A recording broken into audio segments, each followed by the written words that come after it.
o nosso advogado, o justo juiz, a resplandecente estrela da manhã, o sol da justiça, o maravilhoso conselheiro, Deus forte, Pai da eternidade, o príncipe da paz, o leão da tribo de Judá. A Ele, o autor e consumador da nossa fé, o sumo sacerdote da nossa confissão, o apóstolo da nossa salvação, o pastor e bispo das nossas almas. A Ele que se manifestou em carne e tomou sobre si nossas dores, nossas enfermidades, nossas doenças, iniquidades, pecados, transgressões, maldições. A Ele que se rendeu na cruz do Calvário e verteu sangue inocente pela nossa redenção, que da cruz desceu ao sepulcro, do sepulcro desceu ao Hades, mas que ao terceiro dia arrebatou as chaves das mãos do diabo, ressuscitou dentre os mortos, levou o cativo o cativeiro, sentou-se à destra do Deus Pai e agora reina pelos séculos dos séculos com todos os seus inimigos por estrado dos seus pés. A Ele que em breve virá como um raio que sai do oriente e se mostra no ocidente, que traz na cabeça uma coroa de glória, que traz na sua destra cetro de justiça e de equidade. A Ele que traz na sua boca uma espada afiada e que com o sopro da sua boca destruirá Satanás e a todas as suas hostes, lançando-os no lago de fogo e de enxofre. A Ele que tem no manto e na coxa um nome escrito, diante do qual todo joelho se dobrará nos céus, na terra e debaixo da terra. Rei dos reis e Senhor dos senhores, o Rei da glória, o Rei das nações, o Senhor dos exércitos, o Senhor do universo. A Ele e só a Ele, Yeshua HaMashiach, toda honra, toda glória, todo louvor, toda adoração em São Paulo, no Brasil, nas nações da terra, assim como nos céus. Aleluia! Adore o Cordeiro, adore o Cordeiro, adore o Leão, adore o Rei, adore o Senhor, bendiga o seu santo nome. Aleluia, aleluia. Te glorificamos, Senhor Yeshua. Te glorificamos, Senhor Jesus. Honramos o teu nome santo, que é sobre todo nome. Te adoramos como Deus e reconhecemos que fora de ti não há outro. Nunca houve, nunca haverá. Tu, ó Senhor trino e triuno, Pai, Filho e Espírito, El Shaddai, Adonai, El Elyon, o grande eu sou, o nosso Abba, Yeshua HaMashiach, nosso Messias, nosso Senhor e Salvador, Ruach HaKodesh, Espírito de graça e glória, Conselheiro fiel. Só Tu és Deus, só Tu és Deus, só Tu és Deus, e saiba-se isso em toda a terra. Nós te adoramos, Senhor, te glorificamos, bendizemos o teu nome, te honramos, ó Tu que estás sobre o trono. Recebe a glória, o louvor, a honra e toda adoração neste santuário. Assim como no teu tabernáculo tudo te diz glória, aqui te oferecemos toda a glória. Em o nome do Senhor Jesus. Aleluia. Amém. Aplauda ao Senhor mais uma vez, por favor.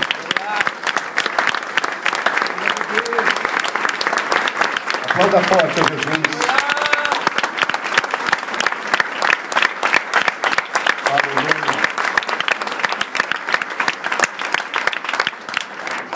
Boa noite, irmãos queridos, shalom.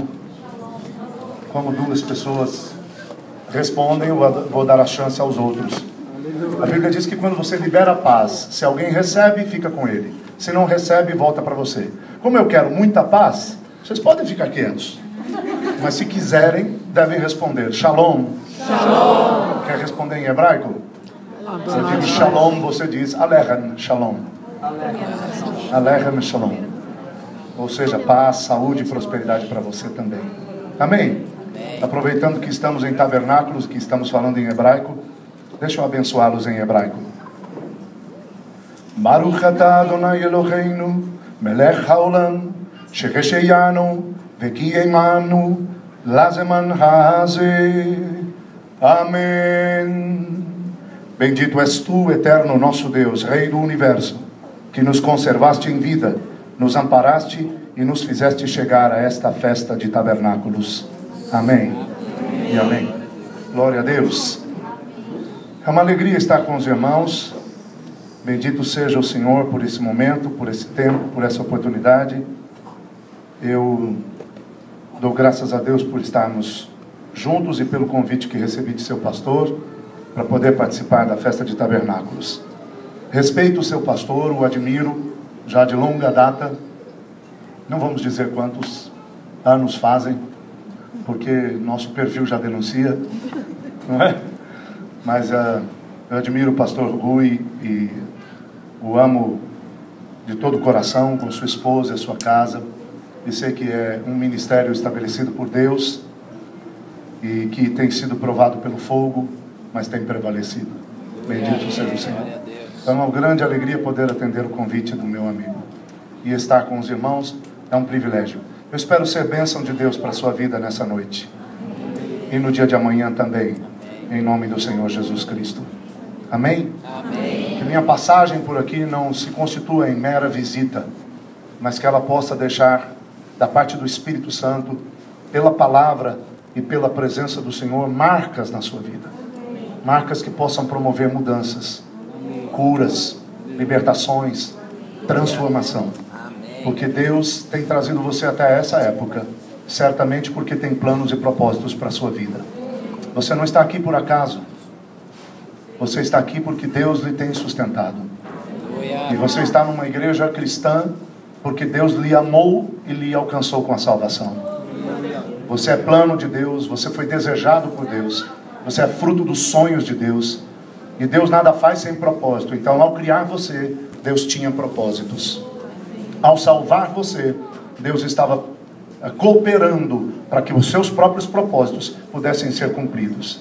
Ao trazer você até aqui, Deus tem comprovado o seu amor e tem mantido os seus planos. Ao salvar você, Deus avançou ainda mais para que toda a sua boa, agradável e perfeita vontade possam ser cumpridas na sua vida e através da sua vida. Então, eu quero contribuir para que o que Deus está fazendo e tem para fazer em sua vida e através dela possa se tornar realidade, em nome e para a glória do Senhor Jesus Cristo. Amém? Amém? Amém? Amém. Se vocês não falarem comigo, eu vou até umas 6 da manhã, mais ou menos. Se continuarem quietos. Se disserem amém, aleluia, eu consigo terminar umas 4. Não é? Amém. Nessa nossa vigília de hoje. Não é a vigília? Ah, não é não? Muito bem. Queridos, eu gostaria que você abrisse comigo a palavra de Deus no Evangelho de João, no capítulo 7.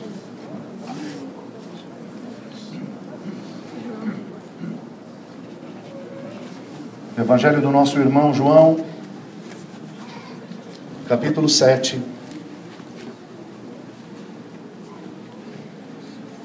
Nós vamos ler dos versos 37 ao de número 39. Bendito seja o nome do Senhor. Amém. Aleluia. Se você encontrou, diga amém, diga aleluia, diga glória a Deus pela sua bendita palavra. Santo é o Senhor. Santo é o Senhor. Isso diz a palavra de Deus, o livro santo, a Bíblia, as Sagradas Escrituras, o maior best-seller de todos os tempos. A palavra de Deus, a espada do Espírito e o livro eterno, porque céus e terra poderão passar, mas a palavra do nosso Deus não passará. Aleluia. O último dia da festa era o mais importante. Naquele dia, Jesus se pôs de pé e disse bem alto diante de toda a multidão: se alguém tem sede, venha a mim e beba. Como dizem as Escrituras Sagradas, rios de água viva fluirão do coração ou do interior daquele que crê em mim. Jesus estava falando a respeito do Espírito Santo, que aqueles que criam nele iriam receber. Essas pessoas não tinham recebido o Espírito, porque Jesus ainda não havia voltado para a presença gloriosa do Pai. Amém. Aleluia. Vamos orar. Espírito Santo, bendito e doce Ruach HaKodesh, nesta noite em que se celebra nesta casa a festa dos tabernáculos, nós glorificamos o Senhor e já lhe rendemos, ó Trino e Triuno Deus vivo, toda a honra, toda a glória, todo louvor e toda adoração. E agora nós te invocamos, porque ao abrirmos a tua palavra, também abrimos agora nossos corações, nossa alma, nossa mente, nossos ouvidos, nosso espírito, porque queremos receber de ti, Senhor. Nosso ser tem sede de ti, e nós oramos para que o Senhor fale conosco. Determinamos que todo espírito contrário à tua palavra e à tua presença, todo espírito contrário a teus planos e propósitos para cada um aqui neste lugar esta noite, seja agora amordaçado e atado e rechaçado deste ambiente, porque os repreendemos e proibimos suas ações e seus roubos, em nome do Senhor Jesus. Declaramos que nenhum espírito das trevas pode agir aqui. Rechaçamos o ladrão, o roubador, a ave de rapina, o gafanhoto, e proibimos as suas ações em nome de Cristo Jesus, na autoridade do seu sangue e do seu glorioso nome. Declaramos que não podem agir aqueles que mudam o sentido das frases e que torcem as palavras, que causam distração, cansaço, abatimento ou sonolência e que procuram roubar a semente. Declaramos o ambiente selado com o sangue bendito do Cordeiro. Declaramos cada vida selada com o sangue de Jesus Cristo. Proclamamos que todo pensamento pode ser levado agora pelo Espírito Santo cativo até o trono da graça, para que o Senhor ministre a cada um de nós e nada se perca daquilo que o Senhor quer realizar e operar em nossas vidas e em nosso meio. Nos abrimos para ti. Glorifica-te em nome de Cristo Jesus. Amém. Amém e amém. Aleluia. Meus amados irmãos em Cristo Jesus, nós estamos vivendo dias absolutamente ímpares. A presente estação na qual a igreja do Senhor Jesus Cristo se encontra é uma estação espiritual de suma importância para o desfecho da história da igreja sobre a face da terra. Quero tentar dizer isso outra vez, de outra forma. Nós estamos vivendo dias decisivos para a igreja de Cristo Jesus. Estes dias são singulares. Esses dias são dias sumamente importantes para o desfecho da história da igreja na terra. De todo o meu coração, eu acredito que estamos vivendo o princípio do fim. De todo o meu coração, estou convencido em meu espírito, e acredito ser pelo Espírito Santo, de que não nos resta muito tempo sobre a face da terra. O Senhor está às portas. Jesus Cristo está vindo. Eu sei que quando falamos disso, e daqui a alguns instantes posso até aprofundar, se me permitir o Espírito Santo, isso gera um tanto quanto de inseguranças ou até insatisfações em alguns corações. Quando dizemos que Jesus está voltando, as meninas pensam: Deus meu, ainda não me casei. Os homens pensam: Senhor, já? Eu ainda não juntei dinheiro para comprar minha BMW. As mulheres casadas pensam: o Senhor já vai voltar? Minha sogra ainda nem morreu. Ou seja, tantos corações nesse exato momento não conseguem alegrar-se pelo fato de que ainda tem questões desta vida rondando tais corações e impedindo-os de desfrutar da maior alegria que um cristão pode desfrutar. A alegria de poder esperar com certeza a volta do Messias e o encontro com Ele nos ares. A volta do Senhor Jesus te será melhor do que qualquer homem possa ser como seu marido, se você ainda não casou. A volta do Senhor Jesus te será mais abençoadora que qualquer BMW que você possa comprar, juntando seja quanto for de dinheiro ao longo da sua vida. A volta do Senhor Jesus Cristo será melhor do que a solução de seus problemas com os seus próprios esforços e o seu próprio empenho. Nada supera a glória do encontro da igreja com o noivo nos ares. Nada supera o que está preparado para os filhos de Deus nas bodas do Cordeiro. Jesus Cristo está às vésperas de vir buscar sua noiva. Alegremo-nos e regozijemo-nos nele, porque o Senhor está por vir e em breve se manifestará. Maranata. Como o Messias se aproxima, os dias que estamos vivendo são dias singulares, são dias ímpares. O tempo em que estamos estabelecidos pelo Espírito, a estação espiritual na qual estamos colocados por Deus agora, são dias e tempos de suma importância para o desfecho da história.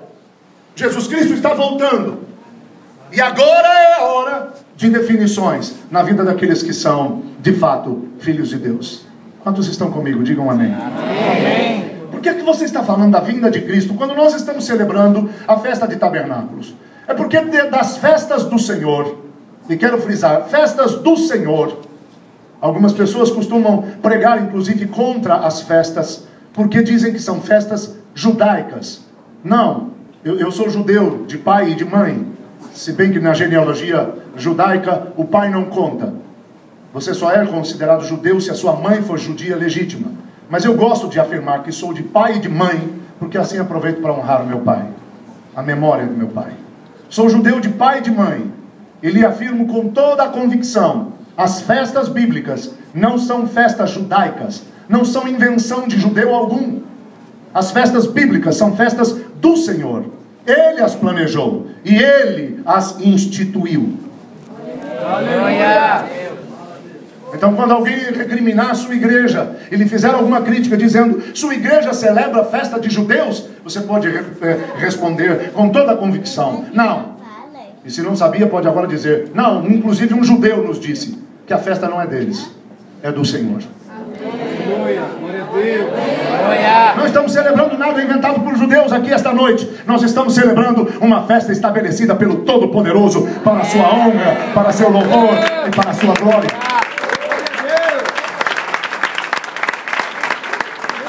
Em tabernáculos é impossível não mencionar a vinda de Jesus Cristo, porque de todas as festas do Senhor, inclusive das 3 festas mais importantes, o Pêssar, Shavuot e Sukkot, ou seja, Páscoa, Pentecostes e Tabernáculos, a festa dos tabernáculos é para a igreja uma das mais relevantes, porque tabernáculos está intrinsecamente ligada, tabernáculos está inseparavelmente ligada à vinda do Messias.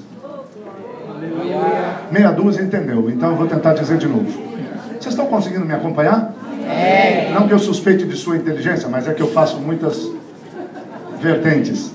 Estão comigo? Amém. É impossível não falar da vinda de Cristo em festa de tabernáculos, porque esta das festas do Senhor é a que mais está ligada à vinda do Messias. Glória a Deus.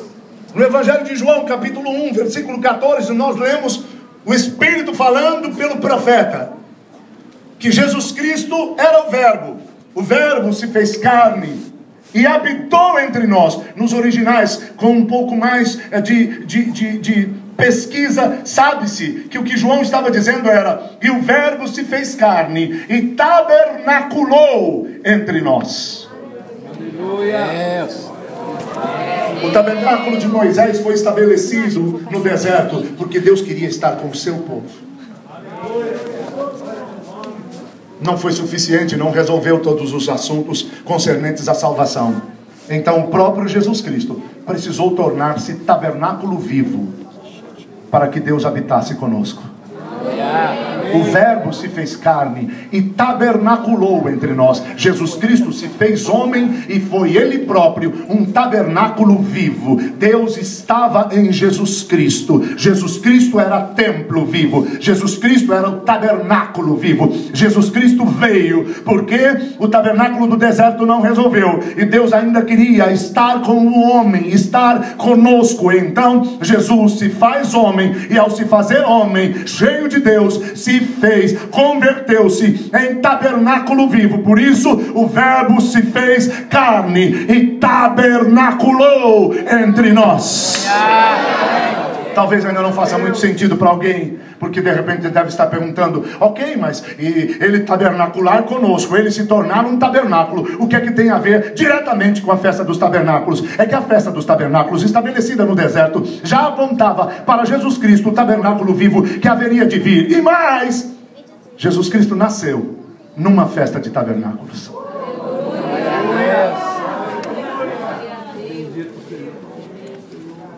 Se isso ainda não é o suficiente, anuncio-lhe que ele voltará numa festa de tabernáculos.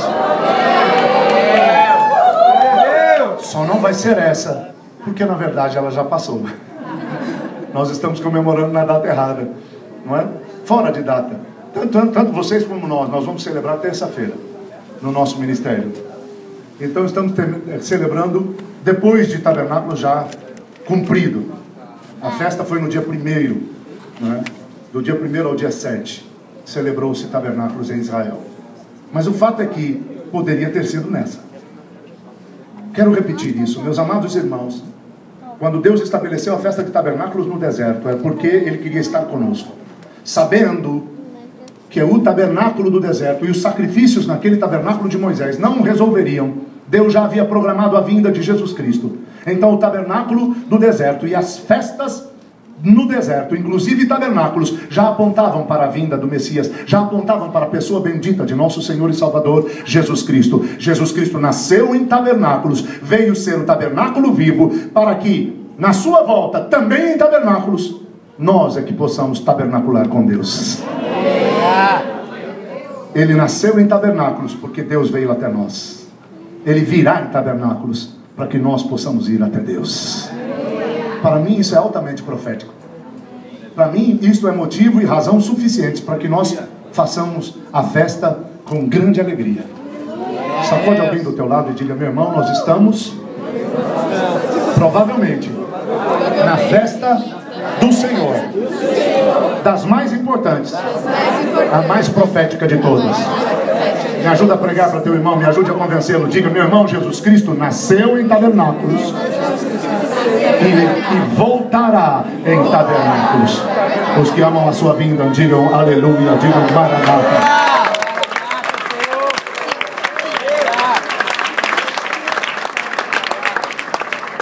Isso quer dizer literalmente que a cada festa de tabernáculos nós estamos mais próximos da vinda de Jesus. Eu não sei se você está entendendo, eu quero afirmar isso novamente. Cada vez que fazemos o que estamos fazendo aqui esta noite e faremos amanhã, cada vez que uma igreja cristã se reúne e celebra a festa de tabernáculos, assim como Israel o faz ano após ano, cada vez que a festa de tabernáculos é celebrada, Jesus Cristo está mais próximo de vir buscar-nos. Em 2007 o Espírito Santo me deu uma palavra. Dentre outras tantas, me disse: eu quero que você prepare o rebanho que te confiei para o ano de 2010.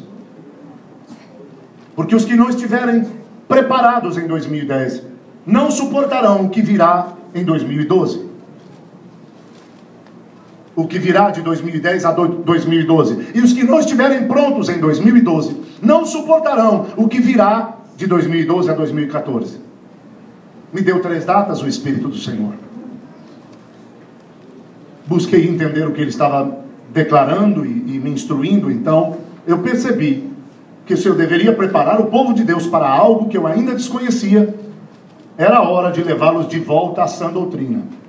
Era hora de rever os conceitos mais elementares da fé cristã.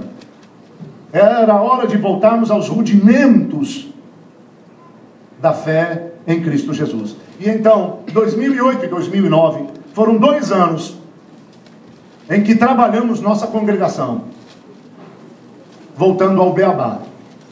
Falamos outra vez de arrependimento, confissão de pecados, aliança com Deus, salvação, senhorio de Cristo. Chegamos a ter gente dentre nós murmurando e questionando se o seu pastor havia perdido a unção, porque já não haviam tantas revelações.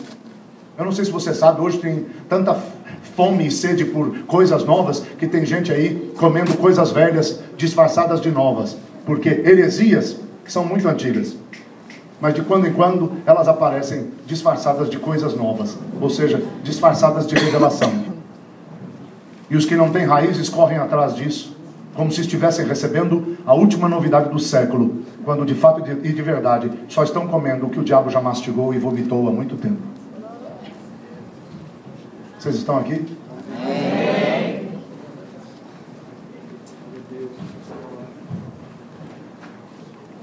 Eu não ando preocupado em trazer a última revelação do século, mas eu ando preocupado com a igreja, que em busca de coisas novas tem se distanciado das básicas, das elementares, das indispensáveis. Estão comigo, irmãos? Amém. Tomamos 2 anos para trabalhar nossa congregação, porque sabíamos que a partir de 2010 nós entraríamos numa década decisiva. Eu fui surpreendido quando em 2008 realizei um evento, um congresso de ativação profética para jovens de 18 a 30 anos, e convidei, dentre outros ministros, para compartilhar a palavra, o apóstolo Francisco Nicolau, que é um amigo nosso, do pastor Rui, meu chegado e muito querido. Um homem de Deus, um homem da palavra, um homem sério.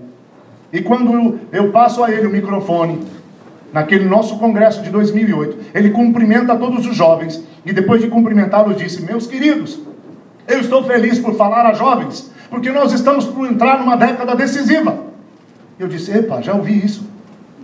O Espírito Santo já me disse isso. E ouço ele arrematar o assunto dizendo: o Espírito Santo me disse que quem não estiver pronto em 2010 não vai suportar o que vem até 2012. E quem não estiver pronto em 2012 não vai suportar o que vem até 2014. E quem não estiver pronto em 2014 não vai suportar o que vem dali por diante. Eu quase pulo de volta no púlpito, agarro o microfone para gritar: é verdade! O Espírito Santo falou a mesma coisa comigo. Como é bom quando você sabe que o Espírito Santo está falando com vários servos seus ao redor do mundo as mesmas coisas. Mais adiante, outro amado nosso, o apóstolo Géser Cardoso, também ouviu do Espírito e definiu seus próximos 10 congressos, desde 2010, como congressos com o mesmo tema: a década da urgência. O Espírito estava nos falando que a partir de 2010 nós entraríamos numa década decisiva para a igreja do Senhor Jesus. 2010 foi o ano em que as alianças foram provadas. Em 2010, congregações apostólicas e proféticas perderam membros, porque o Espírito Santo começou a trabalhar para a comprovação de alianças. E aqueles que não eram aliançados de fato, de verdade, se foram. A gente sofre, mas a bênção, pastor Rui, é saber que filhos nunca vão embora. Filhos nunca traem. Filhos nunca abandonam. Filhos verdadeiros sempre mantêm os vínculos.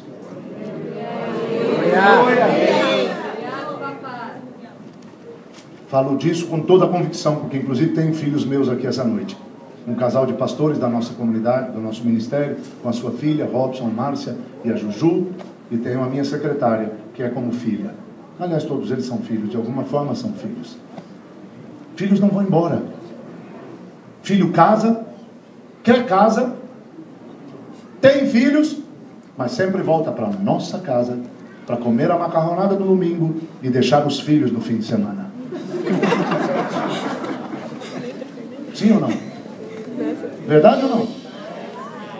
Filho nunca vai embora. Filho não abandona, filho não trai, filho mantém os vínculos. Em 2010, o Senhor provou corações. Em 2010, o Senhor trabalhou sua igreja e pôs à prova as alianças. Muitos foram embora, mas os filhos ficaram. Bendito seja o nome do Senhor. 2011 foi um ano para derrubar gigantes. 2011 nós tivemos que lutar, e lutar muito, até porque em 2010 muitos tinham ido embora, e em 2012 nós quase que tivemos que recomeçar de novo, do zero. E quando eu digo nós, eu estou falando de nós, pelo Espírito eu sei que eu estou falando de vocês, Não sei a história dessa congregação, mas eu sei que igrejas apostólicas e proféticas, igrejas bíblicas, passaram pelas mesmas situações. Igrejas de amigos vivenciaram as mesmas experiências. 2010, alianças provadas, muitos foram embora. 2011, gigantes se levantaram e nós tivemos que trabalhar, quase que para recomeçar do zero. Muito esforço, muita luta, muito choro, muita dor. 2011 foi um ano em que nós tivemos que regar os altares do Senhor com nossas lágrimas. 2011 foi um ano em que nós tivemos que rasgar os céus com os nossos jejuns e com a nossa adoração. Mas aí entramos em 2012, o ano do governo do Senhor. E quando o Espírito Santo falou com vários de nós que 2012 seria o ano do governo do Senhor, nós anunciamos por internet para Raimundo e todo mundo saber que 2012 era o ano do governo do Senhor.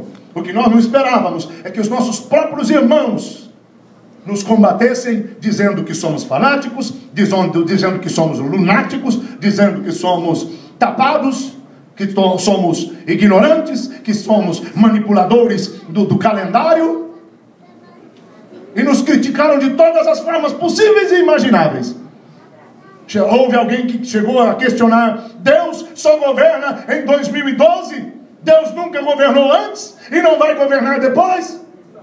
Deus sempre governou. Antes da fundação dos séculos, o governo já estava sobre os seus ombros. Ele continua no trono, Ele continua reinando, Ele continua no governo, e o seu trono jamais correrá riscos, jamais vacilará. Ele reina e reinará pelos séculos dos séculos, ano após ano, de geração em geração. Bendito seja o nome do Senhor. O que aqueles que nos atacavam não sabiam é que o que o Espírito Santo estava dizendo não é que o Senhor governará 2012 mais do que governou outros anos, ou mais que governará os próximos. Não. O que o Espírito Santo dizia é que 2012 é o ano do governo do Senhor, no sentido de é o ano para que nós nos ajustemos ao governo do Senhor. Escuta o que eu vos digo, igreja. O ano está terminando. E se você não ouviu a notícia antes, lamento, você tem pouco tempo para colocar a tua casa em ordem. 2012 é o ano do governo do Senhor, no sentido de que é um ano que Ele marcou nessa década decisiva para que nos ajustemos ao seu governo. Esse ano, o ano do governo do nosso Deus, é o ano para que você coloque o seu caráter sob o governo do Espírito. É o ano para que você coloque os seus caminhos sob o governo do Espírito. É o ano para que você coloque sua vida sob o governo do Espírito. É o ano para que você coloque sua família sob o governo do Espírito. É o ano para ajustar as coisas que ainda estão pendentes entre marido e mulher, pais e filhos, filhos e pais. É um ano para que você ainda reavalie a sua própria vida. É um ano para ajustar-se. É um ano para corrigir caminhos, para corrigir pensamentos, para corrigir postura, para corrigir comportamento, para corrigir motivações. Esse é o ano para que você coloque suas finanças debaixo do governo do Espírito. É o ano para que você coloque seu ministério debaixo do governo do Espírito. É o ano para que você coloque sua vida profissional debaixo do governo do Espírito. Por quê? Porque depois de 2012 o tempo começará a se afunilar, meu amado irmão em Cristo Jesus. Escuta o que eu lhes anuncio. A partir deste ano, a partir do findar deste ano, não será tão simples ser cristão nos próximos anos, porque o tempo será acelerado e começará a se afunilar. Você está comigo? Amém. E por que 2014? Deus sabe por que 2014. E eu não tenho tempo para aprofundar, então deixarei que vocês busquem a Deus. Só lhes anuncio que entre 2014 e 2015 haverão sinais da volta de Jesus Cristo, inclusive nos ares. Quero apenas nomear entre 2014 e 2015, as 3 principais festas do Senhor. Pessa, Shavuot e Sukkot terão eclipses lunares.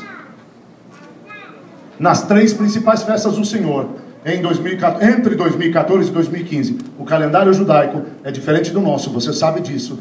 E então as festas acontecem entre setembro e outubro, entre tabernáculos acontece, por exemplo, entre setembro e outubro. Nem sempre em outubro, nem sempre em setembro. Entre 2014 e 2015, as 3 principais festas do Senhor, Páscoa, Tabernáculos e Pentecostes, acontecerão em dias de eclipses lunares. Um fenômeno natural chamado pela NASA e pelos pesquisadores de tetrade. 3 eclipses repetidos seguidamente, com as mesmas características. E que serão estas características? É que estes 3 eclipses lunares farão com que a lua fique sangrenta. É assim que o tetrade chama esse fenômeno: eclipses de luas sangrentas, ou de luas vermelhas. Isso não te faz lembrar nenhum profeta dizendo: antes que venha o fim, a lua se converterá? Ninguém quer nem pronunciar, né? Por tanto medo da volta de Jesus. Vocês estão aqui ou não? Antes que venha o fim, a lua se converterá em sangue. É literal? Não! É simbólico. É linguagem profética. Antes da vinda do Senhor, Deus nos dará sinais nos céus. A lua ficará vermelha como cor de sangue. E entre 2014 e 2015, isto ocorrerá 3 vezes em 3 das principais festas do Senhor. Ou melhor dito, nas 3 principais das 7 festas do Senhor. Mero acaso? Ou o Senhor está nos dando sinais? Em Mateus capítulo 16, Jesus Cristo respondendo aos que lhe pediam um sinal, disse: eu não vou lhes dar sinal algum, a não ser o sinal de Jonas. Aliás, vocês... tratando da sua morte e da sua ressurreição em 3 dias. E ele diz: aliás, vocês são ótimos para discernir os sinais climáticos. Vocês sabem, olhando para o céu, dizer se vai chover ou não vai chover. Sabem, olhando para as nuvens, se é tempo de plantar ou se não é tempo de plantar. E aí Jesus disse: então, aprendam também a discernir os sinais dos tempos. Aleluia. Entre 2014 e 2015, Deus estará nos dando sinais dos tempos. Que tempos? Dos tempos do fim. Aleluia. Davi, você está botando data para a volta de Jesus? Não posso. Se eu fosse botar data para a volta de Jesus, teria sido em 2011, quando a luta foi terrível.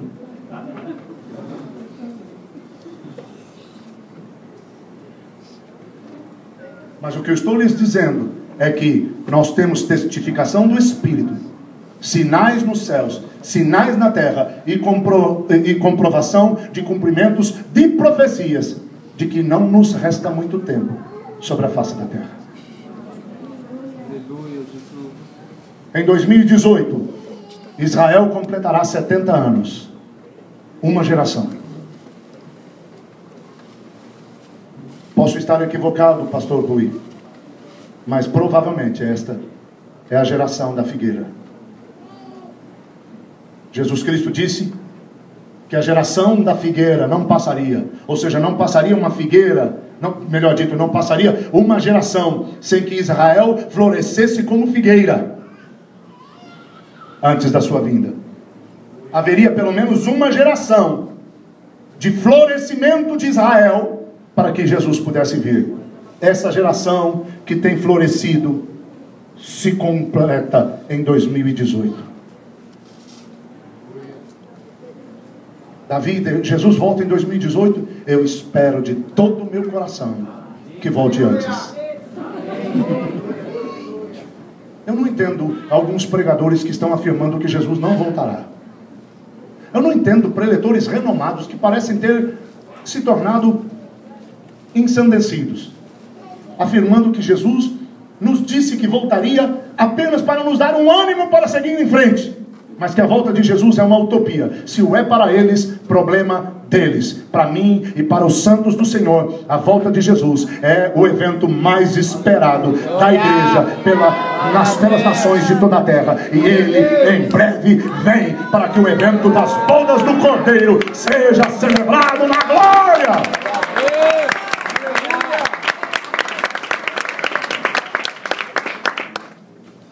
Se não vem em 2014, 2015, se não vem em 2018, a partir de 2018, provavelmente abriremos contagem regressiva. Mas o Messias está perto. E o que é que isso tem a ver com 2012, Davi? Com o governo de Deus, com ajustar a vida, a família, finanças, ministério, negócios. O que é que isso tem a ver com essa hora? É que essa década é decisiva. E este ano é o ano-chave. O diabo sabe que o Senhor se aproxima. Eu não sei se você sabe, mas gostaria de lhe anunciar. O diabo sabe melhor que você e eu discernir os sinais dos tempos.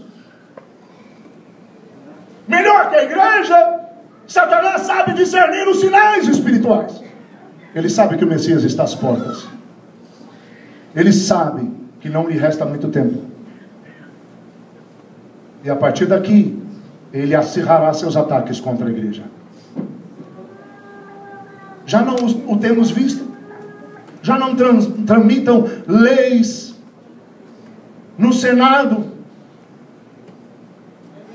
nas câmaras municipais e legislativas, tentando amordaçar a igreja, tentando incriminar a igreja, porque todas as leis que têm sido tramadas em defesa de grupo A, B ou C, no fundo, são leis contrárias à liberdade da igreja.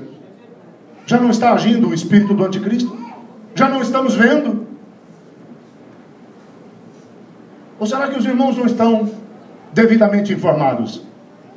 Nossa ministra da cultura, Deus guarde a cultura brasileira. A cultura brasileira já não é grande coisa, não é? A cultura do Brasil é composta inclusive de folclore, mula sem cabeça, saci pererê. É parte da nossa cultura. O sangue do cordeiro tem poder. Amém. Festa junina, rodeio, cultura brasileira, axé, pagode, funk, é cultura brasileira. A cultura já ia mal das pernas, agora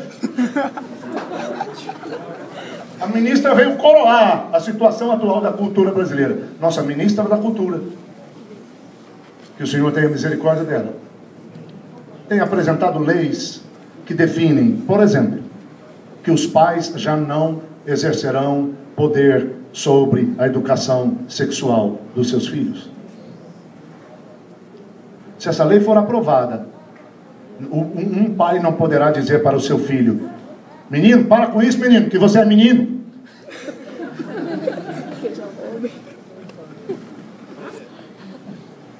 Vocês estão ouvindo? O governo ensinará às crianças educação sexual nas escolas. Você já deve ter ouvido falar do kit gay.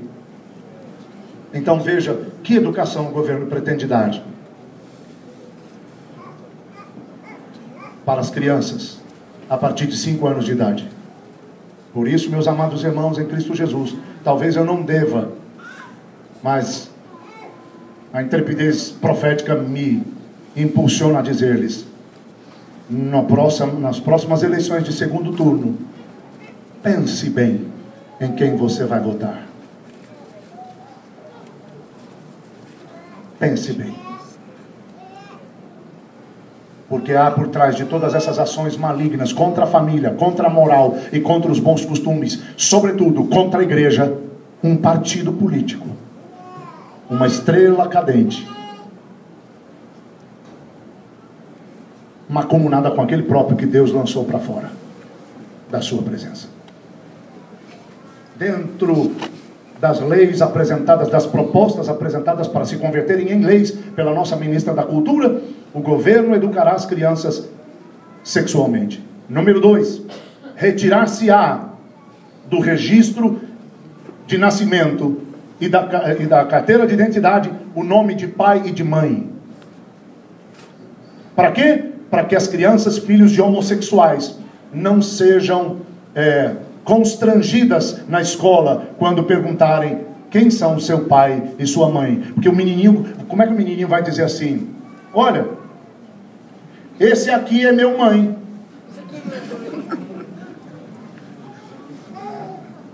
Vocês estão me ouvindo, sim ou não? Para evitar o constrangimento da criança, que terá de dizer: nome do pai, João Ferreira da Silva. Nome da mãe, Jacinto Oliveira Santos. Sua mãe se chama Jacinto? É. Para evitar o constrangimento da criança, todos os demais brasileiros serão, nos seus documentos, filhos sem pais. Se essa lei for aprovada, meus irmãos, se essa lei for aprovada, e a igreja ainda está orando para ter BMW. Temos muitos outros motivos para orar. Outro projeto desse programa de ideias da nossa ministra da Cultura é que crianças a partir de 14 anos da idade poderão optar por mudança de sexo. E ela será paga pelo SUS. Não é uma maravilha? O SUS está progredindo, meus irmãos. O SUS não paga transplante de rins. O SUS não paga transplante de coração. O SUS não paga transplante de medula. Mas o SUS vai pagar transplante de órgão sexual. É um grande progresso. Que o Senhor guarde a nossa nação. Amém. Só menciono tais coisas para que você saiba que nós corremos riscos. E que se tais leis forem aprovadas, daqui por diante, não será fácil ser cristão. Irmão, se algumas leis forem aprovadas, eu não sei, aqui a gente pode falar essas coisas proféticas assim? Pode? Eu não sei se isso vai te assustar, meu amado irmão em Cristo Jesus, mas você precisa saber. Se essas leis forem aprovadas, amanhã vocês não poderão estar aqui. Por quê? Porque se um casal de homossexuais entra e diz ao pastor Rui: nós queremos nos casar na sua igreja, e o pastor Rui diz: meu querido, eu penso que dirá: queridos, Deus ama vocês, tem um plano maravilhoso para as suas vidas, mas não é junto. Se constitui em homofobia. Ele não poderia, nem eu, nem nenhum pastor evangélico poderia negar-se a fazer casamento de homossexuais, sob pena de crime. José Genuíno não cometeu crime nenhum, metendo a mão nos milhões que desviou para os projetos do seu partido. Mas um pastor estaria cometendo crime se não quisesse casar duas pessoas que estão visível e escandalosamente contrariando princípios bíblicos. Para não sermos presos, qual seria a solução? Voltaríamos a ser igreja nas casas. Teríamos que abrir mão dos templos, meus irmãos amados. Vocês estão acordados? Amém. Estão me ouvindo? Amém. A partir daqui não será tão fácil ser cristão. Por isso esse é o ano do governo do Senhor. É o ano para ajustar sua vida, seu caráter, sua conduta, seus caminhos ao governo do Senhor. É o ano para colocar seu casamento e sua casa sob o governo do Senhor. É o ano para colocar suas finanças, seu trabalho, seu ministério sob o governo do Senhor. Por quê? Porque o Messias se aproxima.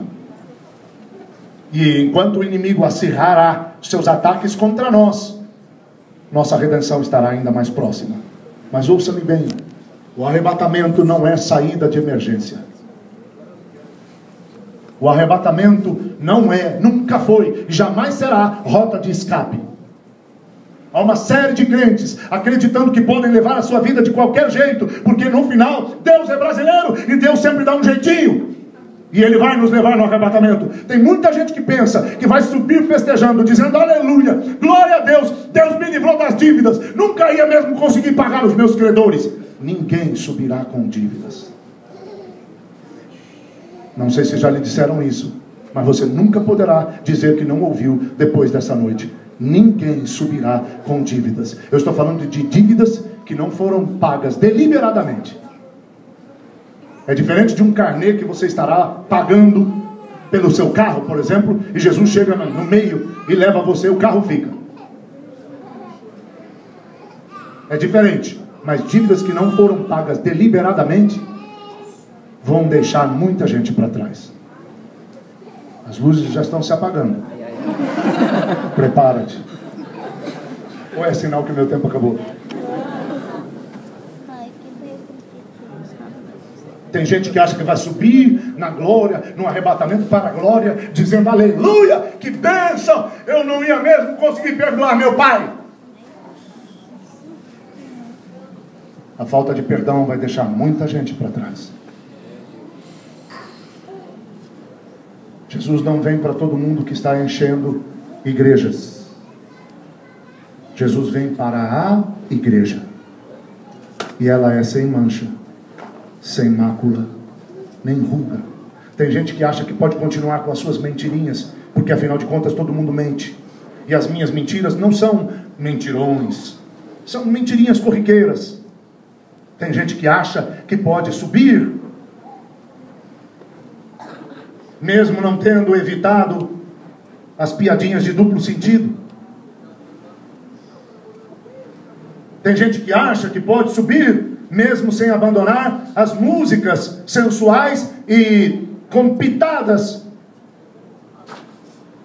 de imoralidade que se canta por aí. De vez em quando você pega crente cantando: ai, se eu te pego, ai, se Jesus vem, ai, se Jesus vem. Agora é moda crente falar palavrão. A nova geração de crentes, eles têm uma mente mais aberta. É a galera, é a moçada, é a geração Y. Nós todos somos retrô. Eles são os bam. Eles são a melhor geração de todos os tempos. Eles têm celular. Nós, o que a gente tinha era 2 latinhas presas com um cordão. A gente botava na boca, o outro botava no ouvido. A gente dizia: tá ouvindo? E o outro pegava e dizia: tô. O que eu tô falando? Você tá falando o que eu tô falando? Não é que funciona? Funciona. Claro, a gente tava meio metro um do outro.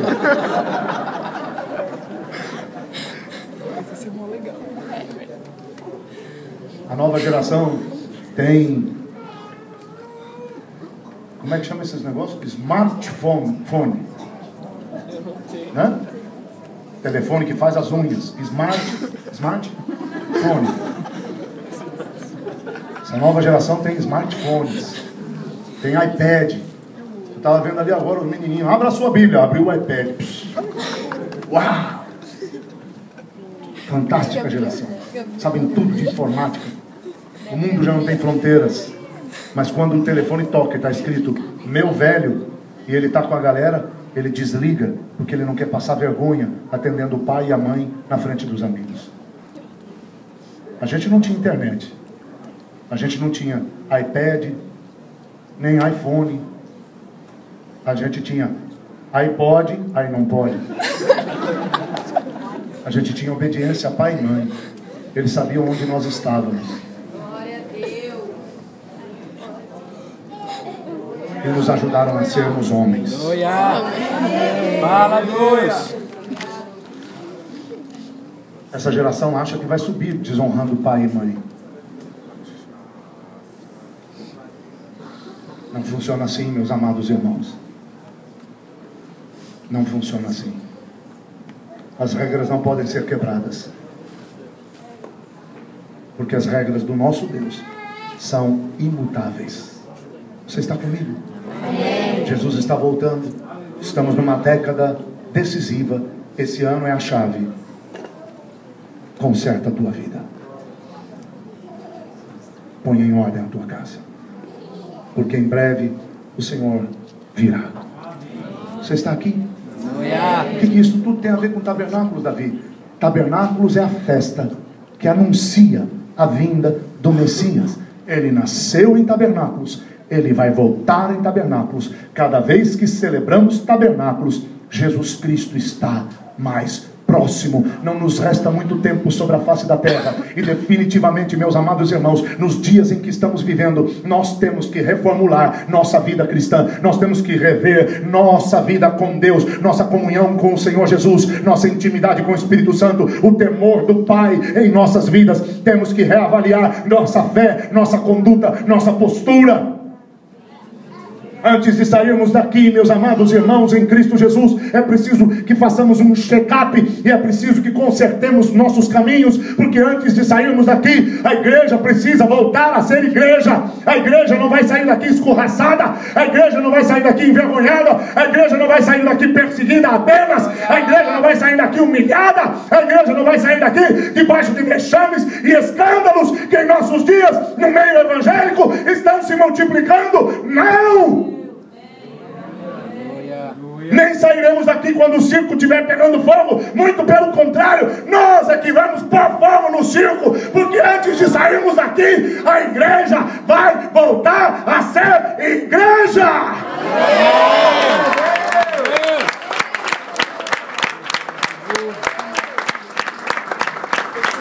A Bíblia diz que a glória da segunda casa será maior do que a da primeira.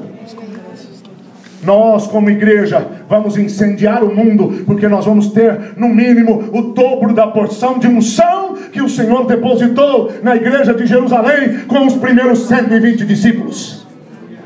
A sombra de Pedro curava, então nossos abraços vão ter que curar.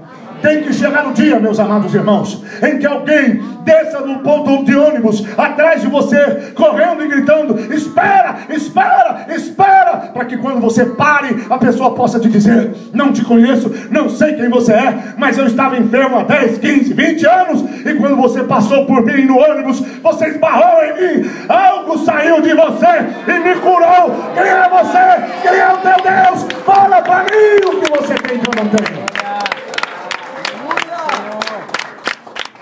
A Bíblia diz que Paulo, quando não podia atender um pedido para expulsar demônios, fazia algo mais ou menos assim: não posso ir, leva meu lenço. E quando chegavam para o endemoniado e mostravam o lenço de Paulo, eu não sei o que a sua Bíblia diz, mas eu vou te dizer o que é que diz a Bíblia na versão NVD. Você tem a NVI? Tem outra melhor, a NVD, que é a nova versão do Davi. Na minha versão da Bíblia era isso que acontecia quando mostravam o lenço de Paulo para o endemoniado. O demônio via o lenço e pensava: conheço esse lenço e conheço o dono do lenço. Eu vou ter menos problema se eu sair com o lenço. Melhor não ficar esperando o dono chegar. Tem que chegar o dia em que a igreja tenha esse poder.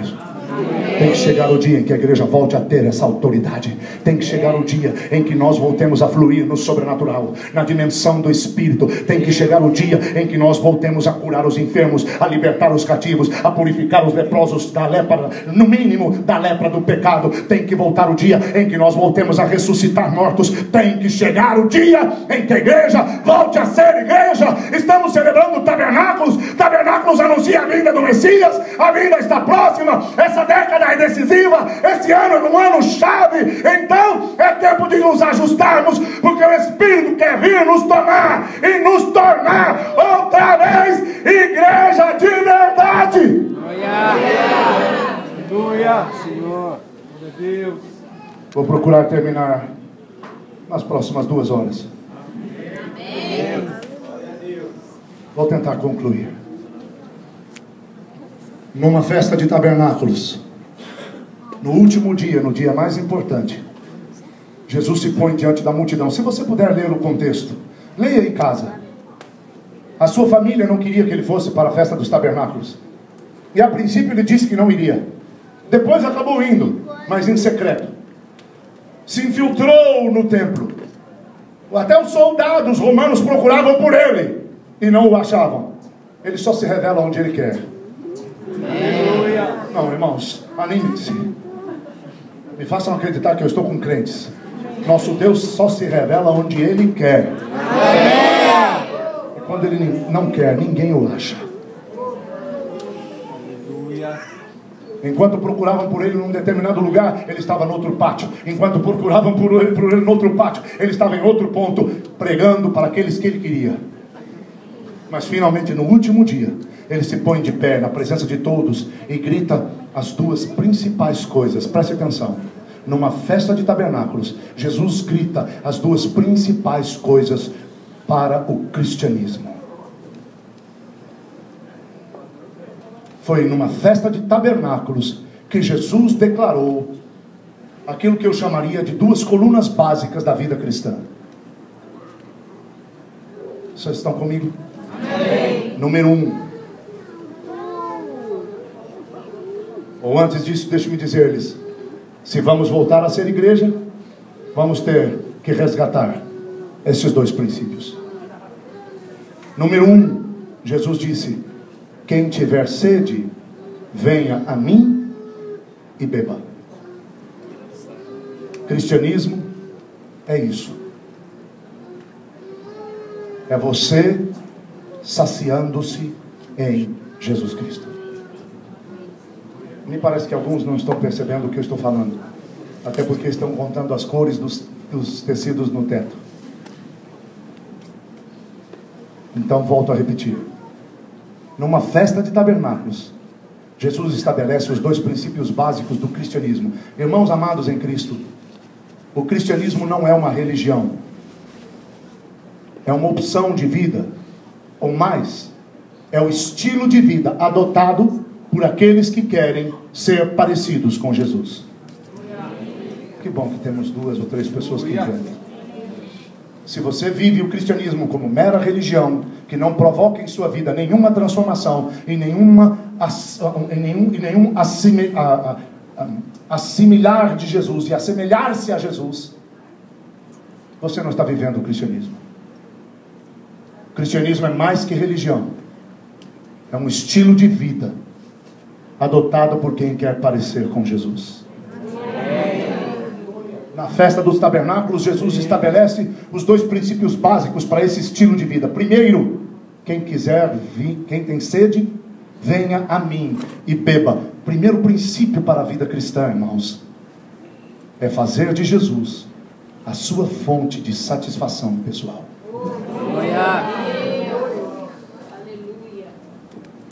Aqui a gente pode pegar pesado. Eu confesso que não gosto muito, porque toda vez que falamos verdades, as pessoas saem dizendo: puxa, hoje apanhei. Nós, profetas, não queremos bater em ninguém. Nós queremos ajudá-los.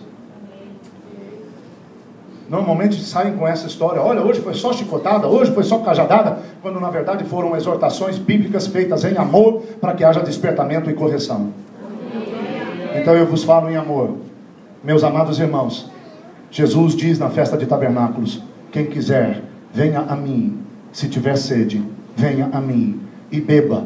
Então cristianismo é nada mais, nada menos do que o homem indo a Jesus para saciar-se. Vida cristã é satisfação plena em Jesus Cristo. Mas e os desejos do meu coração? Os desejos do teu coração, Deus cuidará.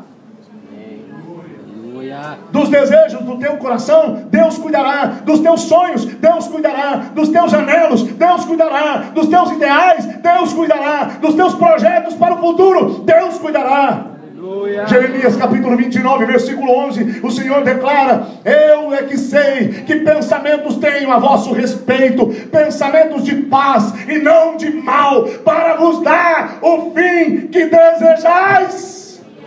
É como se Deus estivesse dizendo: sabe o que eu penso a teu respeito? Eu penso bem sobre você e penso em, no fim, satisfazer teus desejos. Mas então o que eu faço para que os meus desejos se realizem? Salmo capítulo 37, versículo 4. Deleita-te, deleita-te, deleita-te no Senhor, satisfaça-te no Senhor, delicia-te no Senhor, tenha plena satisfação no Senhor. E então, só então, Ele satisfará os desejos do teu coração. Deixe-me dizer-lhes algo bastante sério. Se o futebol ainda te satisfaz, você precisa rever a tua vida cristã. Se as novelas ainda te satisfazem, você precisa rever sua salvação. Meninas, meninos e adolescentes, se Malhação e Rebeldes ainda satisfaz vocês, talvez vocês não tenham tido uma experiência real com Jesus ainda. Varões, se o dinheiro ainda é fonte de satisfação para si, talvez você não tenha nascido de novo. Porque cristianismo é matar a sede em Jesus. Vou dizer outra vez. Cristianismo é se tornar tão sedento, mas tão sedento de Deus, que você só consegue se satisfazer em Deus. O cristianismo muda a nossa mente. O cristianismo muda nosso coração, nossa alma, nossos desejos, nossas motivações. Irmãos, o cristianismo nos transforma. É metanoia, é metamorfose. Quando você verdadeiramente é um cristão, dinheiro, sexo, lazer, carros, futebol, novela, Hollywood e os seus filmes, viagens do sonho, nada mais te satisfaz, nada mais te faz pleno. Quando você de fato é cristão, nascido de novo, genuinamente convertido, Jesus se converte na sua fonte de prazer. Ele passa a ser o seu maior deleite. Isso é cristianismo, irmãos.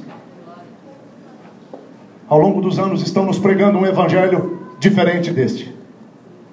Ao longo dos anos a igreja tem sido poluída com ideias da lixologia da prosperidade. Chamo de lixologia porque não é teologia. Teologia é o estudo de Deus, ou das coisas de Deus. O que se prega por aí como teologia da prosperidade não é prosperidade do ponto de vista divino. Do ponto de vista divino, irmãos, prosperidade é 2 Coríntios capítulo 9, a partir do verso 6, onde o Senhor nos diz que é Ele que nos dá pão para alimento e semente para semear. Aleluia.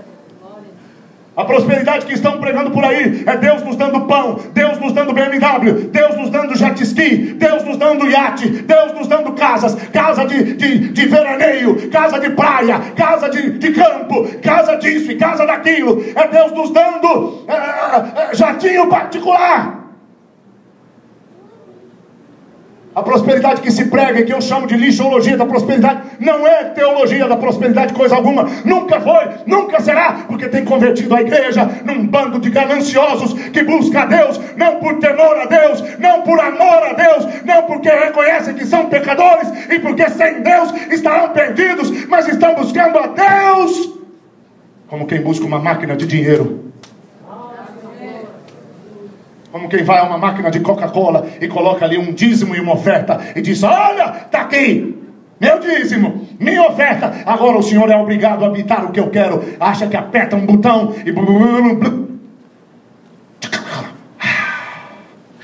e sai a sua Coca-Cola bendita.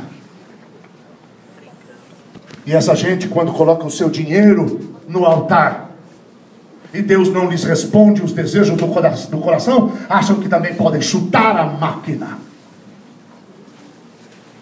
E então começa a criticar pastor, começa a criticar a visão, começa a criticar o ministério e começa a trocar de igreja em igreja para tentar encontrar uma que lhes apresente o Deus que dá e dá. Nosso Deus não é uma caixa de dinheiro. Nosso Deus não é uma máquina de Coca-Cola. Nosso Deus não é a caixa mágica dos desejos do ser humano. Nosso Deus, irmãos, é Deus. Tremam diante dele todos os povos. Ele deve ser buscado porque nós somos pecadores. Ele deve ser buscado porque sem ele nosso destino é o inferno. Mas eu dizimei, Deus me deve isso. Eu estou semeando há 10 anos, Deus me deve isso. Deus não nos deve nada. Deus nunca deveu e nem deverá jamais coisa alguma para quem quer que seja. Nós é que somos devedores, meus irmãos. Deus já nos deu o que nós não merecíamos e já nos livrou do que merecíamos. Nós só merecíamos o inferno. Ele nos livrou do inferno e nos deu a salvação. Já nos livrou do que merecíamos. Já nos deu mais do que merecíamos. Deus é bom. Deus é bom. Mas eu dizimo. Como é seu nome, irmão? Ronaldo, eu te empresto, para não dizer muita grana, até porque eu não estou com essa bola toda. Eu te empresto R$1.000. E a esposa chama? E o Ronaldo com a Rosana e as meninas saem para uma viagem de férias e vão gastar uma semana. R$1.000 não dá, vamos aumentar isso. Num resort. Tome lá 5 mil. E pronto, uma semana num resort. Que maravilha, desfrutam disso, se alegram tanto, se deliciam, que o Ronaldo esquece que o dinheiro era meu. Passa um ano, o Ronaldo não me paga. 2 anos e eu já lhe meti um processo na testa. Quando finalmente o Ronaldo vem me pagar, ele me entrega os 5 mil reais. Eu conto e digo, tá bom, Ronaldo, demorou, mas tá bom, tá tudo certo. E aí ele me diz, não, tudo certo não, você tem que me dar alguma coisa, porque eu estou te dando esse dinheiro. What? Você está me dando o meu dinheiro e ainda quer algum benefício em troca? Você só está devolvendo. Quando você entrega o dízimo, é a mesma coisa. O dízimo não é teu. Quando você entrega no altar, você só está devolvendo. Ele é de Deus. Deus não tem que te dar nada pelo teu dízimo.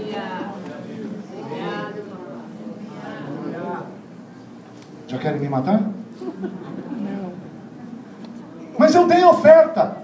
Deus ama, meu irmão, a quem dá com alegria.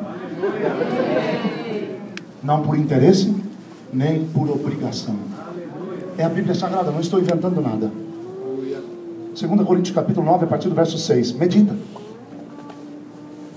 A lixologia da prosperidade nos ensina a fazer barganha com Deus. Ele nos dá o pão, nos dá a semente, nós comemos a semente e queremos mais semente para também comer, e queremos mais pão para poder nos alimentar, para que possamos esperar mais sementes, para que de vez em quando a gente coloque alguma semente na mão de Deus para requerer alguma coisa. Meus amados irmãos, investir em missões, investir na igreja, investir no reino, investir na obra de Deus te faz um privilegiado, não faz Deus devedor para consigo. Acho que eu estou estragando a festa, pastor. Normalmente não me convidam muitas vezes.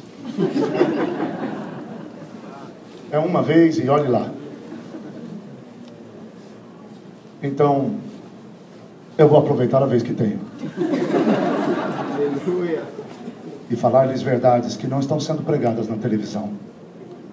Porque os líderes renomados da televisão estão te falando, manda-me o teu dinheiro. E Deus te fará isso, te fará aquilo, te fará aquilo outro, te dará, mais e mais e mais. E às vezes você não dá aqui, na casa onde Deus te alimenta, mas manda lá, para o grandão da televisão, porque tem uma promessa mirabolante, que no ministério dele, quem oferta, tem Deus como seu devedor. Não, irmãos. A teologia da prosperidade, a lixologia da prosperidade, tem nos feito egoístas, gananciosos, mesquinhos, interesseiros, consumistas, cobiçosos, de torpe ganância. O irmãozinho outro dia estava com a lista de pedidos dele, conferindo a lista de pedidos dele, pedido isso, esse e aquele lá. E o pastor disse assim, meu irmão, o que é isso? Jet ski, pastor. Meu irmão, você mora em Heliópolis. Para que você está pedindo um jet ski? Não sei não, pastor, mas se rico tem, deve ser bom. Onde que você ouviu isso? Eu ouvi na televisão lá, os 318 liberaram lá umas bênçãos lá, e o irmão está com jet ski novinho. Se Deus abençoou com jet ski, eu quero. Como é que é isso? Que evangelho é o nosso, irmãos? Que cristianismo estamos vivendo? Nós é que tínhamos que nos doar a Deus, mas estamos querendo que Deus nos dê tudo o que desejamos. Vinha falando com o pastor Rui sobre nossos desafios na África.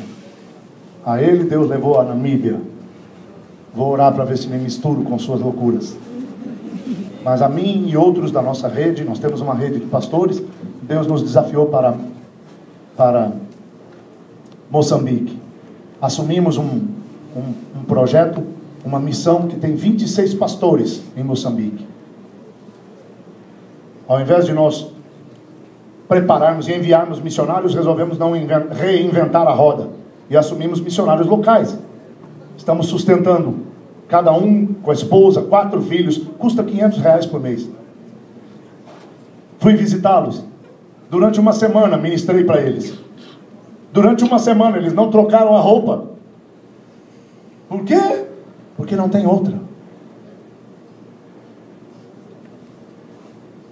Comem, às vezes, uma vez por dia, uma massa feita de farinha de mandioca, batida no pilão, depois levada para a água com sal, para ficar uma gororoba, uma massa que dá liga. Eu não sei que jeito, mas aquele trem acaba dando liga.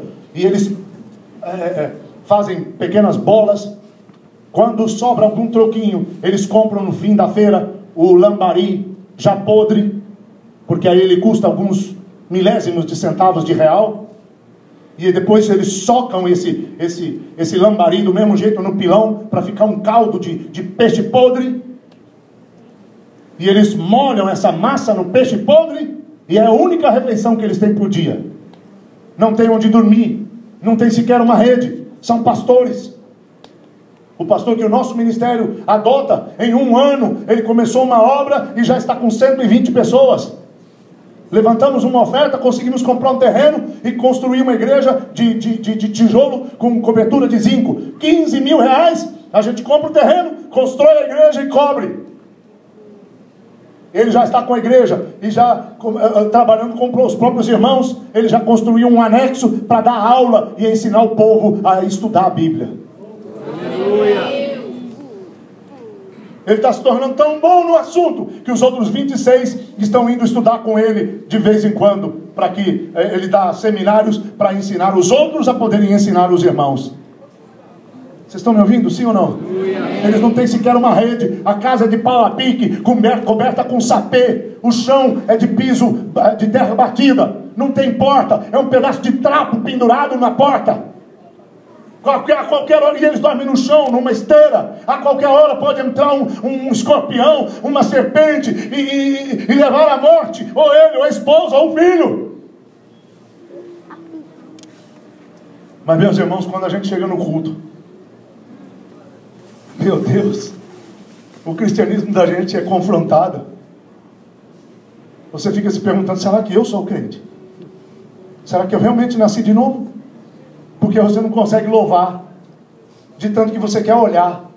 Você quer ficar você está chocado e quer ficar observando, porque a gente fica pensando, como é que eles louvam desse jeito? Eles não têm instrumento, eles não têm microfone, mas Deus dotou aquela negrada linda de um dom de canto, porque eles cantam em vozes, nunca estudaram música, não sabem nem sequer o que é o dó, ré, ou se o mi vem antes do fá.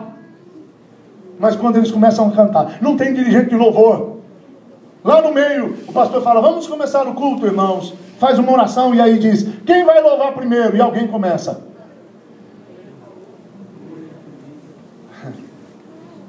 Alguém começa e os outros vão atrás.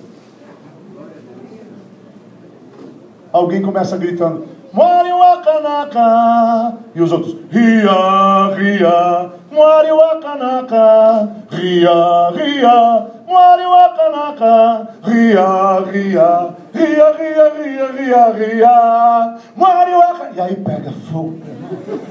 Eles dançam. Eles dançam. Eles batem o pé com uma violência que sobe um poeirão, meu irmão. A igreja é baixinha, porque eles são baixinhos. Feita de pau a pique. Pau a pique, vocês sabem o que é? Pedaço de pau trançado com barro preenchendo os buracos. Às vezes o barro cai e fica buracos. E o piso é de chão. E eles começam a dançar, irmãos. E eles vão dançando, e saculejando, e bate o pé, e bate a mão, o poeirão vai levantando, e eles vão suando, e vai ficando o calor aumentando. E, irmão do céu, e aquilo vai. E aquilo vai. Por 4 horas seguidas. Aleluia. 4 horas de louvor. 4 horas. Durante 4 horas eles cantaram 3 músicas. 3 músicas em 4 horas e não param 1 minuto. Não tem o que comer, não tem o que vestir, não moram direito, não tem onde dormir. Por que louvam tanto? Depois de 4 horas o pastor falou para mim, você quer pregar já? Eu disse, se eu não pregar, eles continuam. Eu disse, então vamos pregar. Aí ele disse, não prega muito, que eles não gostam de ficar muito na igreja.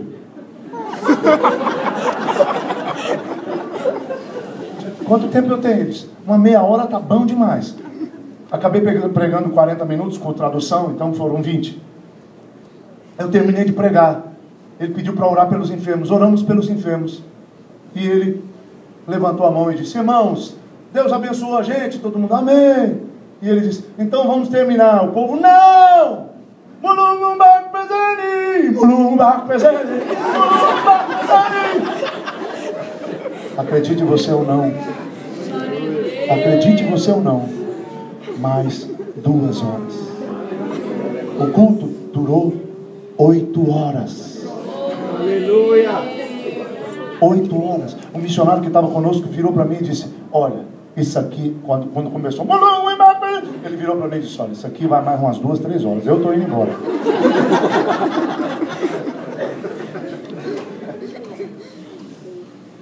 Oito horas de culto. Você me ouviu? 8 horas.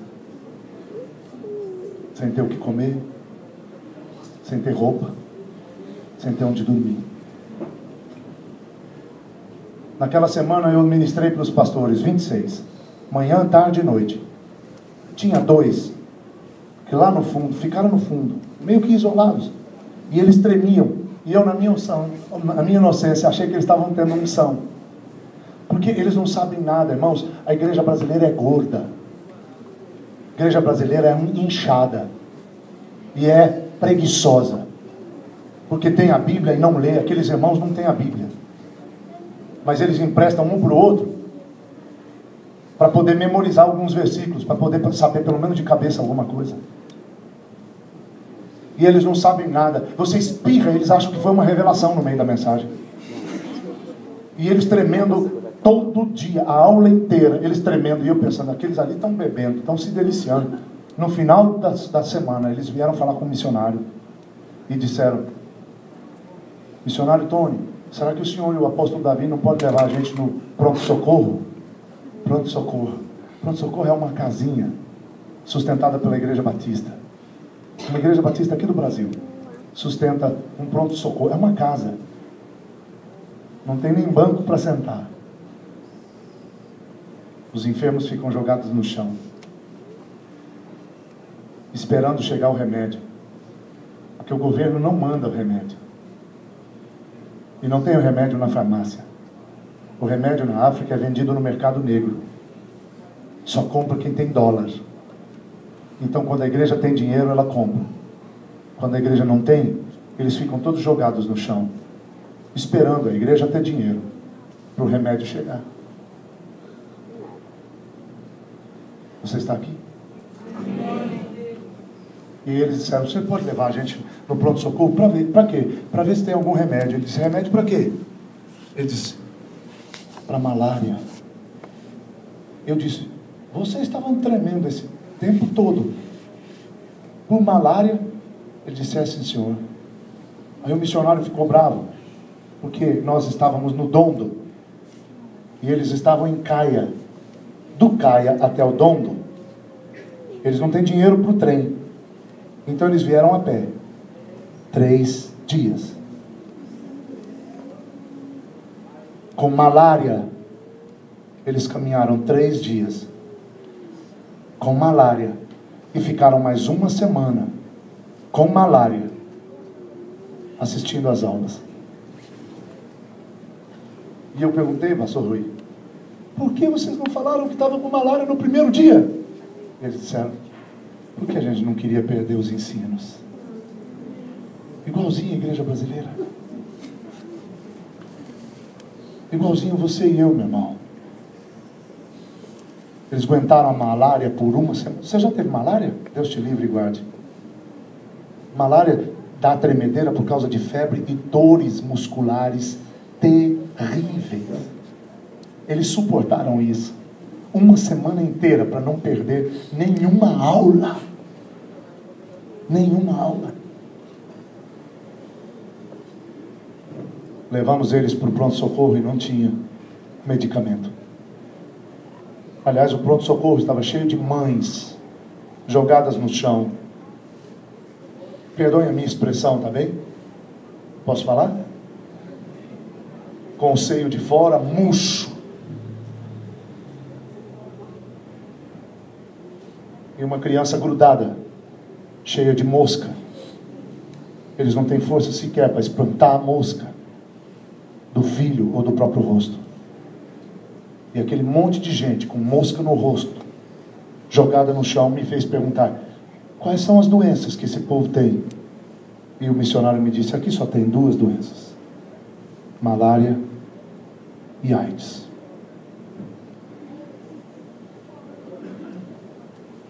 Mas o culto é de 8 horas. Por quê? Porque eles não têm televisão. Eles não precisam voltar para casa para assistir os gols do Fantástico.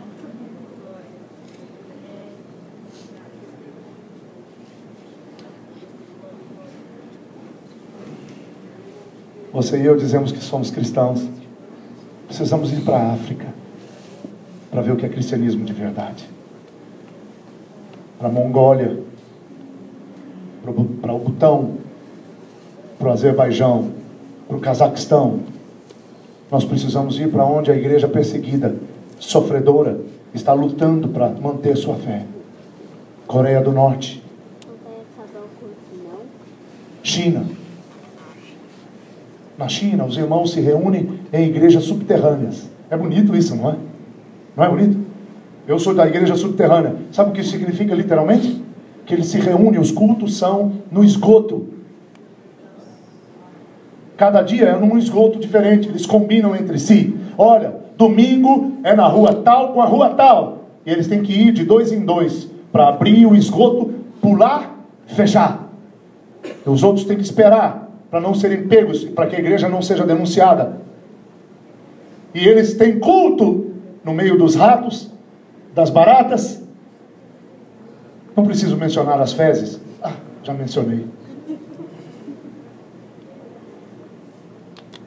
Não tem cadeira, não tem ar-condicionado, não tem Bíblia. Quando chega uma Bíblia, eles rasgam e dão uma página para cada um. E eles memorizam aquela página para depois trocar com outro e memorizar mais um pouco e trocar com outro. E assim eles vão memorizando os versículos bíblicos, página por página. Você está me ouvindo? Como algumas páginas não diz qual é o capítulo, então eles dizem Mateus, página 62, versículo 7. Eles não sabem que capítulo é, porque às vezes não tem o capítulo.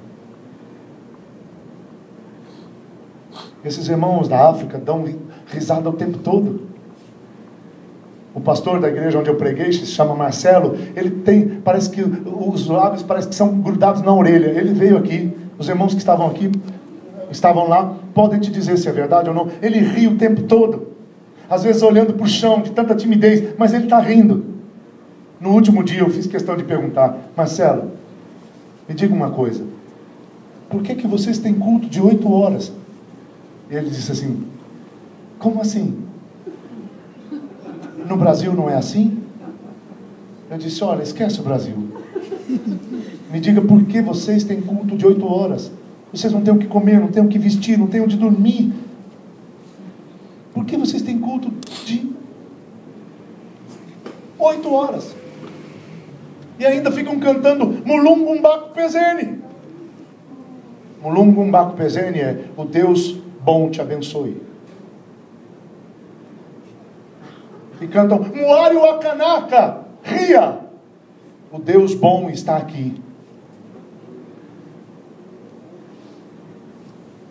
E ele ficou pensando numa resposta. Ele disse: para nós é assim. Eu disse: tá bom, então me diga outra coisa, por que você ri o tempo todo? Aí ele abaixou a cabeça. Poucos segundos depois ele olhou bem nos meus olhos e disse: Jesus me salvou, eu preciso de algum outro motivo?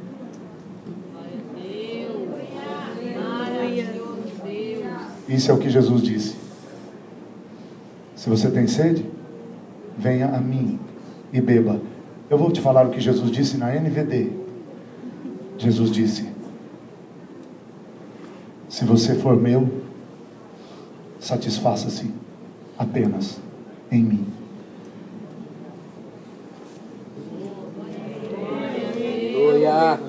sonho de alguns de vocês é ter uma BMW. Para quê?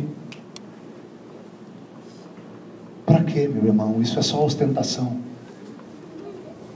Isso é bobagem. Você pode se dar muito bem com um carro não tão caro, que não ostenta tanto, não te põe em riscos. E o que sobrar, dê para o teu pastor fazer a obra na Namíbia. E Deus te honrará. Vocês estão me ouvindo? Amém. Às vezes eu vejo dois irmãos crentes conversando. E um fica dizendo para o outro: mas o Corinthians tinha que ter jogado mais pela direita. Se tivesse jogado mais pela direita, a gente tinha ganhado.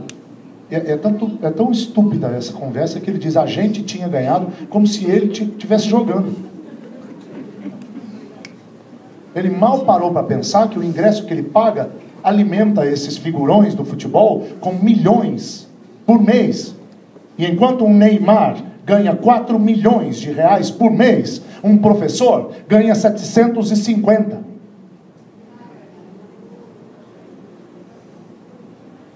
E lá estão os nossos irmãos conversando e discutindo sobre o Corinthians, Palmeiras, São Paulo, Santos, Português, opa! Sabe o que eu entendo quando vejo dois crentes conversando sobre futebol? É que estamos muito longe do avivamento. Porque estamos inclusive longe do cristianismo verdadeiro. Davi, do que você está falando? Eu estou falando que você conhece o nome do teu time, dos jogadores do teu time. Um por um. Do goleiro ao atacante. Conhece o nome do técnico. Conhece o nome do médico do teu clube preferido. Conhece o nome do massagista. Mas você não saberia me dizer a genealogia de Jesus, saberia? Não saberia me dizer o nome dos 12 primeiros apóstolos, saberia? Saberia me dizer o nome das 12 tribos de Israel? Mas isso é importante para a salvação? Não, isso só é importante para definir quais são as suas prioridades.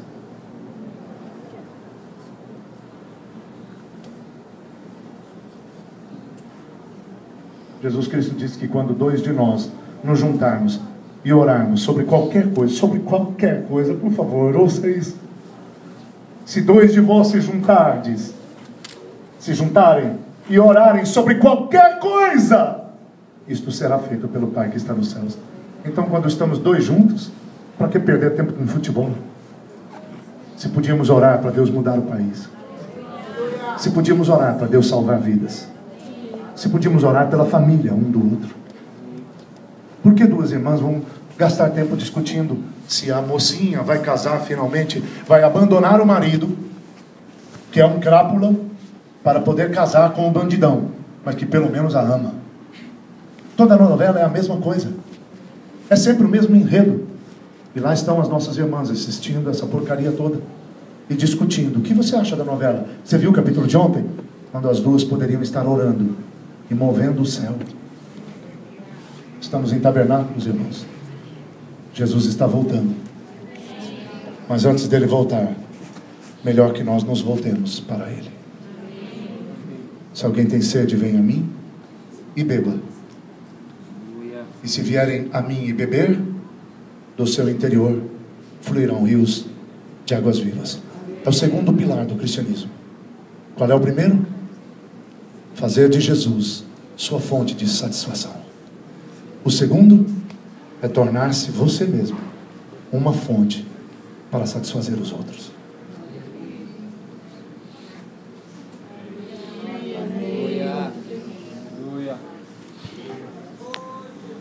Quando falamos de inferno, nós evangélicos dizemos: glória a Deus, nós não vamos para lá.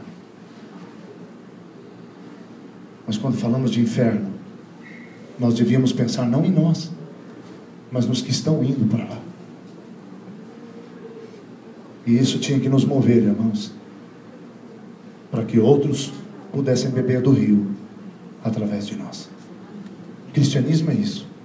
Você se satisfaz em Cristo e se torna alguém que pode dar de beber aos outros. É só isso. Porque no dia do Senhor, e aqui eu termino. No dia do Senhor, por favor, olhe para mim. Eu vou encerrar com isso. No dia do Senhor, só duas coisas vão contar. Nenhuma mais, nenhuma menos. Só duas. Essas duas estão intrínsecas no que Jesus acaba de dizer. Cristianismo é você bebendo de Cristo e se deliciando, para que outros possam beber através de você. Você bebe dele e a partir de você um rio corre para alcançar outros. Isso é cristianismo. Isso tem tudo a ver com o que eu lhes estou dizendo. No dia do Senhor, só duas coisas vão contar. Quanto de Cristo eu trago em mim e quantos para Cristo eu trago comigo. Só isso. Nada mais.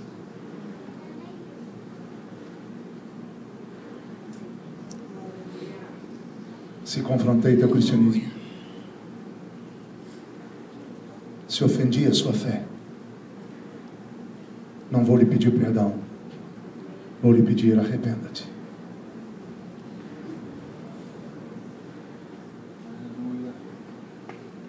Porque Jesus está às portas. Estamos numa década decisiva, num ano chave. Tabernáculos anuncia que Ele está vindo. Que estejamos prontos. Torna-te alguém que se delicia em Cristo. Beba dele e satisfaça-te. Além disso, só outra coisa te resta: que você se torne uma fonte para que o rio alcance outros através da sua vida. Glória a Deus. Adonai te abençoe em o nome do Senhor Yeshua. Amém. Se você deseja esse cristianismo, por favor, fique de pé.